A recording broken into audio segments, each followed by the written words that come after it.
Mga lods, good afternoon. Gagawa nga pala ako ng sarili kong salad ngayon. Kasi ang ulam namin ay pritong isda. So, magsasalad ako. Muna ko nilagay ang kamatis, hiniwa-hiwa ko siya.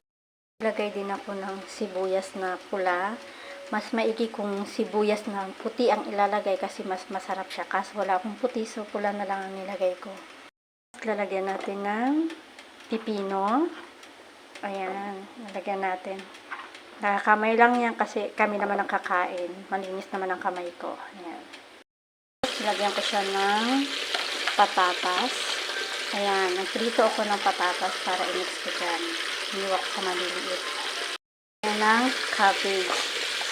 So, ayan yung aking salad for today. After that, magagawa ako ng sauce niya. Nagawan ko siya ng sauce. Nag-blend ako ng parsley, tapos nilagyan ko siya ng isang yogurt. Ayan. Tapos lalagyan ko rin siya ng lemon. Mix ko muna. Tinitimplahan ko na yung aking salad.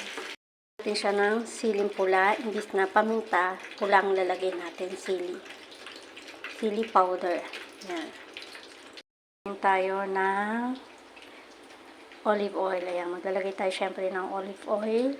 Lagyan natin siya. Tansyahan lang yung olive oil. Ayan, kasi maliit ang butas, so kalang madami.